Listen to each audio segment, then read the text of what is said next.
Umezungumzia ukubwa na maandalizi ya mchezo kwa ujumla. Serikali mmeanza kwa kutoa ndege. Tungependa kufahamu, hatujasikia ahadi rasmi kabisa kuanzia bao la mama hilo la kwanza, na endapo Simba atachukua ubingwa, kitu gani hasa kama serikali mmewaandalia? Kwanza kwenye bao la mama, kwa sababu tuko kwenye nusu ya kwanza hizi finali, tumalize mchezo wa kesho alafu ahadi itakuja. Lakini kwenye bao la mama, Mheshimiwa Rais ameniagiza kusema kwamba bao la mama sasa hivi ni milioni 30. Kila goli ambalo wachezaji wa Simba watalipata ni milioni 30, na nilisahau kusema hapa wakati naongea nao, lakini tutapata nafasi ya kuwafikishia ujumbe huu. Kwa hiyo ukatili wao, na nimeiwekea alama za kufunga na kufungua, ndio utajiri wao kesho. Sikuja na hela hapa, lakini nitawahakikishia kwamba mabao watakayofunga tukifika nyumbani watakutana na hela zao hapo. Alafu hiyo ya bonus ya kwamba wakishinda kombe hili watapata nini, tutaisema tukifika nyumbani. Mpata nafasi ya kuzungumza nao mara baada ya mazoezi ya mwisho, pengine kitu gani hasa mmewasa wachezaji? Tuko ugenini lakini pia pressure. Moja ya vitu ambavyo mimi huwa nawaambia wachezaji kila wakati ni kwamba wao wanaujua mpira kuliko sisi technically.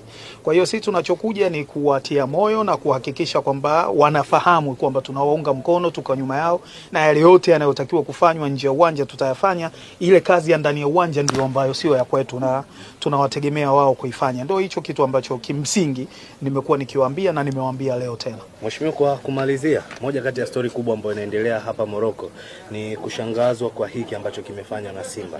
Wengi wanadai wachezaji wengi ni mara yao ya kwanza kushiriki fainali, na wengine kwa asilimia kubwa ni mara yao ya kwanza kushiriki haya mashindano. Pengine kuna uzito wote kupitia hiki kuwafanya RS Berkane kuingiwa uoga katika mchezo huo, hasa zaidi baada ya taarifa kutoka kwamba mchezo unaweza kupelekwa Zanzibar.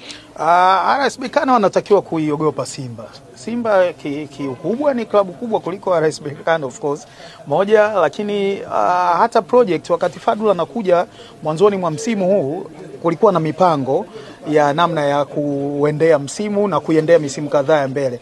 Kwa hivyo kama alivyosema leo kocha, tuko mbele ya muda, na namna ambavyo ameuendea msimu na mafanikio yaliyotokea, unaona kabisa kwamba Simba imefanikiwa. Naona dude limewaka mapema kabla ya muda ambao kocha alikuwa umeupanga. Kwa hiyo ni kitu kizuri. Berkane wanatakiwa kuiogopa Simba na kuiheshimu kama ambavyo Simba wanaiheshimu Berkane.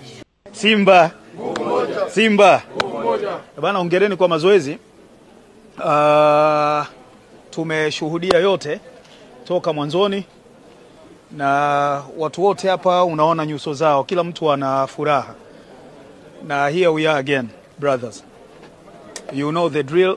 Technically sisi hatuna cha kuwaelezea. Sisi tunachofanya ni kucheza mchezo nje ya uwanja, na tukifika hapa ni jukumu lenu kuibeba nchi. Kwa hiyo mimi nimekuja na salamu za Mheshimiwa Rais.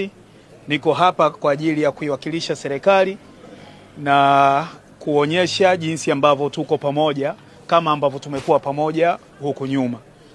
Naamini mnajua ukubwa wa jukumu lililonalo, and I believe mnajua cha kufanya. Sisi hatuna cha kuwaelezea. I do believe kwamba tutapata matokeo kesho kama ambavyo tutapata matokeo kwenye mechi ya pili.